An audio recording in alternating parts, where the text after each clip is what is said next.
Welcome to the Tech of Shrek. I was blown away when I saw Shrek the first time. It's not evolutionary, it's revolutionary. I thought, wow, that's just so realistic. They completely knocked it out of the park. In Shrek, the new fully computer animated film from PDI DreamWorks, Mike Myers, Eddie Murphy, Cameron Diaz, and John Lithgow, plus a team of 300 artists and technicians, turn the classic fairy tale formula upside down. Lampooning everything from Snow White... Hey! Oh, no. Dead girl off the table! Where are we supposed to put her? to Little Red Riding Hood. What? As it follows the adventures of an ugly, stinky ogre and his sidekick Donkey in their quest to save an unconventional princess. Along the way, the computer wizards at PDI DreamWorks, creators of the critical and box office success Ants, have once again advanced the art of computer animation. This is only the fourth film ever made using the technique, and for something that is so much in its infancy, the sort of leaps and bounds that's happening overnight is really nothing short of breathtaking. If we can imagine it, we can make it. Thank you very much. I'm here till Thursday. I think generally if you look at the differences between Shrek and Ants, you can see pretty clearly what's been going on in terms of the software development, just the raw complexity of everything. In producing Shrek, the technical team at PDI DreamWorks improved the Academy Award-winning proprietary tools they developed for Ants to create the first realistic computer-generated humans able to express both dialogue and emotion through a complex facial animation system. The film also required major advances in the creation of rich organic environments, clothing that moves, wrinkles, and reacts to light like real-life fabric, and visual effects for fire and fluids of different viscosities. The biggest challenge at the beginning of the film was the director said, we want this film to be 10 times as complex as Ants. And so we had this benchmark of 10 times complexity. Oh, wow. That was really scary. Considering my goals for the movie were probably a lot higher than I really expected us to get, we've hit far more of those goals than I could have ever hoped for. I'm incredibly happy with the look and the reality of our world. Nearly 300 artists and technicians at PDI DreamWorks labored for over 3 years to create the storybook world of Shrek. With 31 sequences, 1,291 individual shots, 63 featured characters, and 36 unique locations, Shrek is the most ambitious computer-animated film ever produced. Each medium shot of a character is comprised of over 800,000 polygons, 8 times the number for a character from Ants.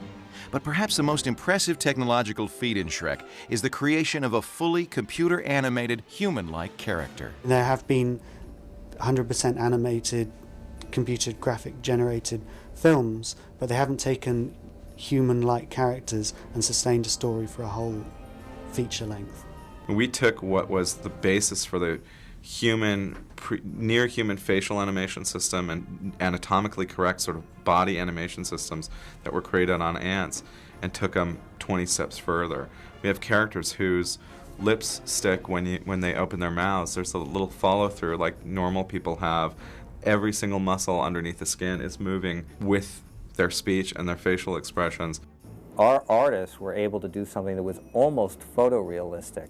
It was too good, and so we really had to dial her back to make Fiona fit inside of the fairy tale world, because when she got too photorealistic, she really looked out of place in it. So here's a place where technology allowed us to achieve something that, if we went to the full extent of its potential, actually became incongruous with the look of the film itself. I pray that you take this favor as a token of my gratitude. Thanks. The human and near-human characters start in the hands of the technical director, who creates the systems that the animators use to bring the characters to life. The technical director begins by building a static model of the character in the computer. He then invents some controls which the animators use to move the skeletal structure and muscles.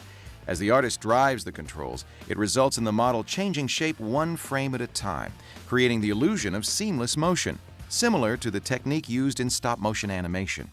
The sophisticated motion control systems allow the character to express complex emotions and expressions. But with a wonderful team of technical directors that set up the characters who really study anatomy, they figure out, where the facial muscles are, where the fat is on the face, and where the skin is loose. If you notice Lord Farquaad, when he frowns, he gets this furrow in his brow. When he raises eyebrows, he gets the wrinkles here. Now tell me, where are the others? You're a monster! We're trying to create a tool that has a sort of a presentation and an interface to an animator so that when they are working with this, they're thinking, okay, now I'm making this character look mad in a way that shows he's also embarrassed, and he's embarrassed because he's been caught lying. So that's a very particular, nuanced kind of mad. Hold the phone. I think we have about 500 controls to animate the face, and it goes from when we animate the eyebrow, when we want certain shape, we might have 4 or 5 points here that we can just move one point at one time. So if I want a character to be mad, I can move this point down a little bit and then move this one up a little bit to get a little bit of that. Once the animators had created believable human-like characters, they began the work of putting them into a rich and detailed world with dozens of locations, thousands of props, and realistic visual effects. In developing the human-like characters for Shrek, the producers at PDI DreamWorks reasoned that they could use the award-winning proprietary facial animation tools developed on ants and apply it to the whole body structure. One thing that we learned from ants was we animate the face with all the muscles on the face. So what we did on Shrek is we apply that to the whole body. When they move, you would see the arms might change shape because we have all the muscles underneath the structure. So when we move the animation, it looks much better. A breakthrough program called a shaper was used to achieve sophisticated facial and body movements. It works by changing a surface from the inside out. In terms of things that we actually invented, there was a new technology called shapers that we put together, which was a much better way of doing deformations of geometry. So anytime a character is bending and you're trying to deal with what happens where that bend is taking place and the way that the muscles work, that's what shapers are all about, and those are underlying everything in the main characters. The artists here are just amazing as far as breathing life into these virtual characters. You might have seen a housefly, maybe even a superfly, but I bet you ain't never seen a donkey fly. Uh-oh. The programmers at PDI DreamWorks needed to have technology in place at the beginning of production that would allow them to produce cutting-edge animation throughout the 3-year schedule. Most of what we use on the film is proprietary software that we create here, and the foundation of it comes from a group of about 14 programmers. I'd say probably about 15 to 20% of what we use on the film is off-the-shelf software, and we have to integrate that into the pipeline and have all of this stuff work as seamlessly as we can make it.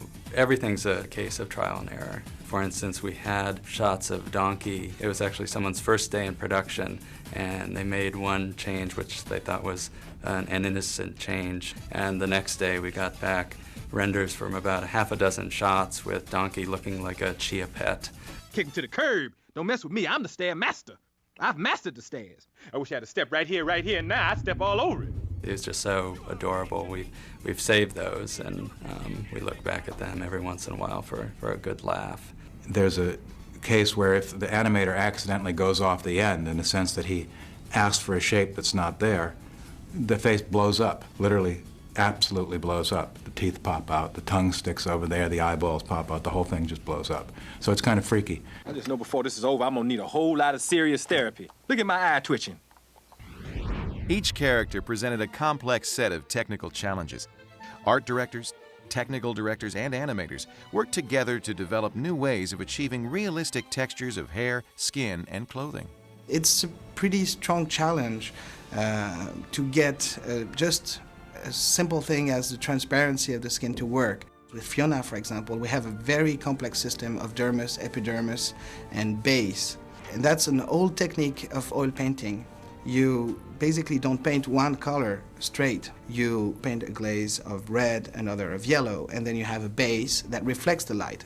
To avoid the plasticky look of perfect computer-animated skin, the artists applied a shader, which is a mini-program that determines how a surface will be influenced by light. Fiona's hair presented even more difficulties than her skin. Unlike Donkey's fur, which has a shader painted onto the static surface of his body, controls for the hair on Fiona were much more complicated and were built into the character setup.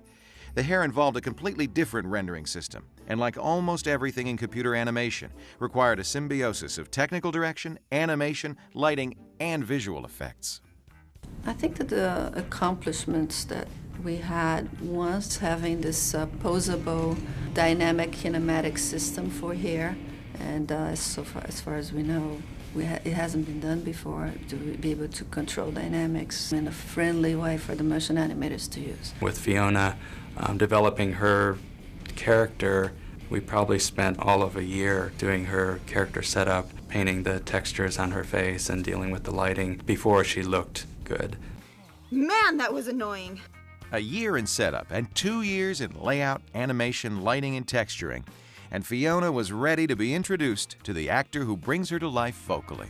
I really was kind of taken back because I was watching myself, and it was so bizarre to see the mannerisms and the sort of the essence of kind of myself. The way she carried herself was something that I recognized, and it was really wild to see that. The human characters are only part of the story of Shrek, because in animation, everything must be created from scratch.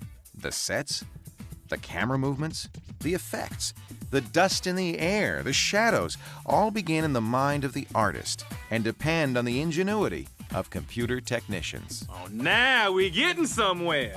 Shrek takes audiences into a fantasy world comprised of nearly 40 separate locations. Each location is painstakingly constructed in the computer, and then simple puppet-like characters are inserted to establish camera angles and movement. This first step of the film's process into 3 dimensions is called layout. You can block out the action like a play, with stand-in characters trying to figure out what's a good way for the scene to go before you even take it to the animators. In 3D animation, the sky's the limit for camera work. But to keep the film natural, the producers of Shrek chose not to use impossible camera angles. We wanted to actually give it a very live-action feel. So we, to some degree, restricted our use of camera to what you'd see in a real live-action film, although there's still some shots where to show the action best, we found we could do a crane shot or a helicopter shot that would be very hard to shoot in live action. So we kind of got the best of both worlds. The sensibility, the approach, your intellectual approach, your aesthetic approach, and production approach up to a point is really live action.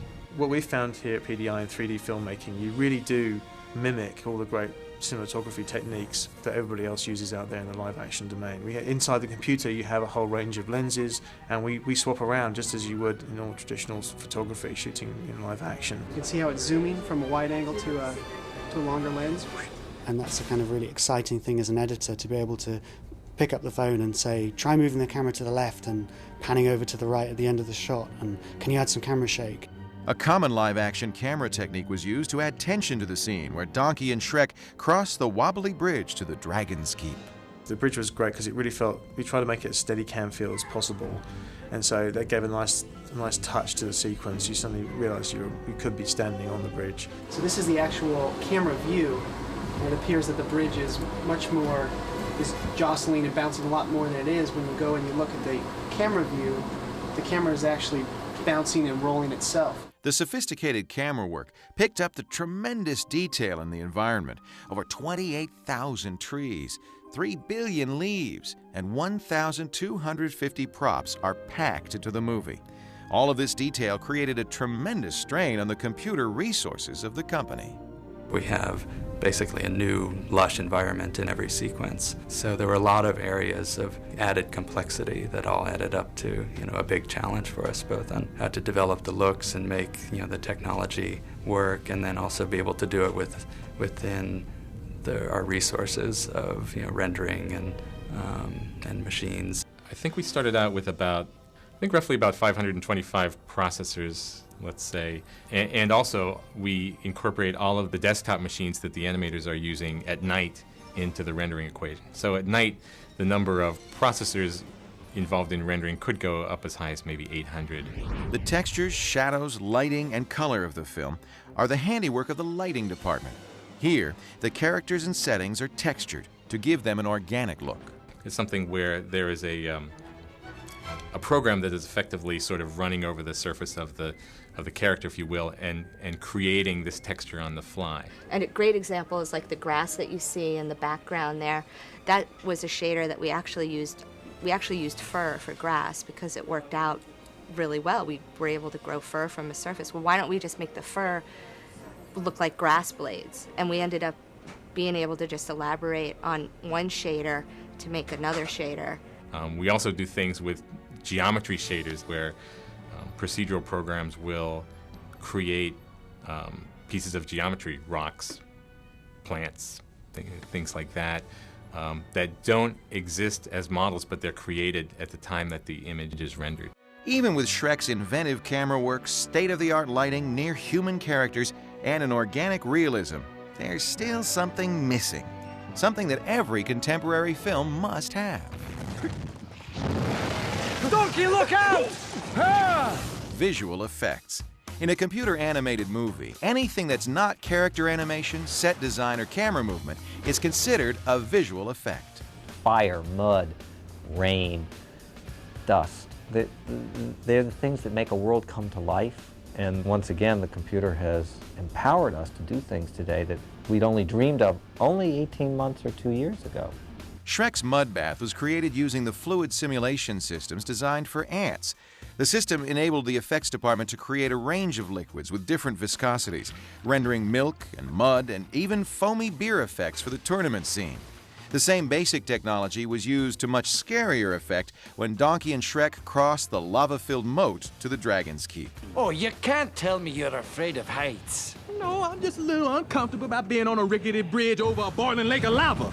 To do the lava, we created spurts that would look interesting, and then on the surface of the lava is what we call a height field, which is basically a grid that you make go up and down in certain places, and that gives you a fluid-like looking surface.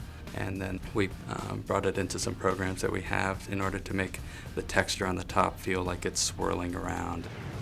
Cool. In the climactic rescue scene, Shrek, Donkey, and Fiona escape from the castle, pursued by a fire-breathing dragon. And it is possible to integrate live-action elements into the scene, but the effects department decided to use computer-generated fire, which offered much more control. Basically, you figure out what direction you want it to move out of the dragon's mouth, simulate that with a number of spheres as well, a particle system for that.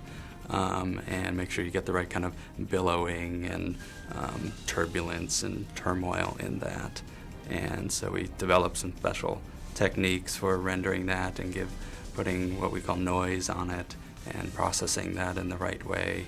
And then at the end, goes through a 2D process to give the final kind of glows and look to make it look like fire. Basically, we started off with just a very simple ball. And we just animated the ball at the camera to get the timing right, and they started building their effects on top of that timing. So we would then, we'd have a simplified bunch of triangles just fly out at you, and then it would get slightly more blobby and more detailed, and then finally you see in lighting, you see an amazing effect coming out at you, straight at your face. So we just started off very simply and then build from there.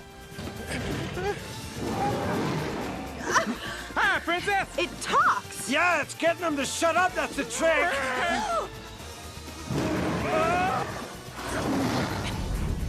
The making of Shrek is a marriage between the high-tech world we inhabit and the age-old techniques of the artist.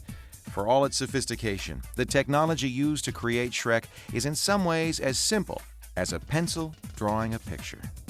Artistically, this is a very well integrated visual film that has a look that fits the story and a style of animation that fits the tone of the picture. The dust in the air, the leaves moving in the trees, the wind in the grass, the footsteps, the very precise lighting. It's a very intricate process and it requires all the talent of everybody. And then all the effects and all the wind blowing and the dust and the smoke and the fire, I think, just bring a richness and a reality to our world that's so valuable when you're trying to create this illusion of life.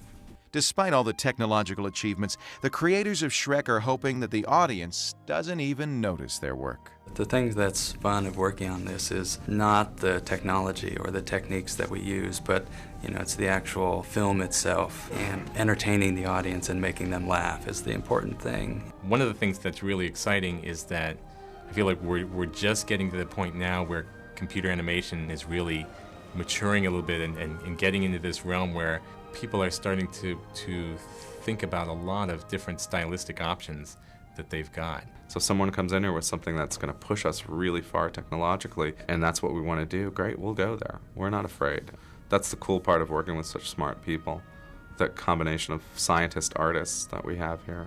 In the end, Shrek's producers used all the advanced technological tools at their disposal to reach a very old-fashioned end, to tell a good story. Man, isn't this romantic? Just look at that sunset. In the broadest sense, technology allows an artist today to actually be able to create anything they can imagine. I was blown away. I'd never seen anything like that.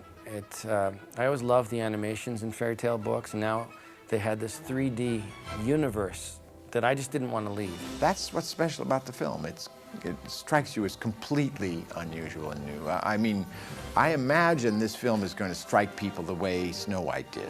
Just the fact that it's so overwhelmingly beautiful to look at.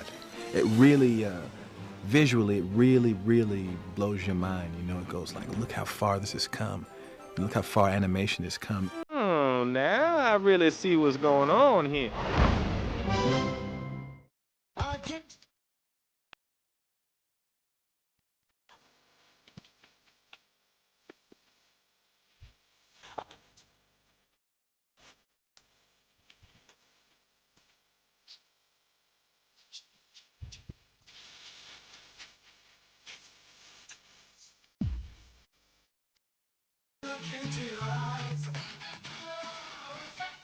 Best years of our lives.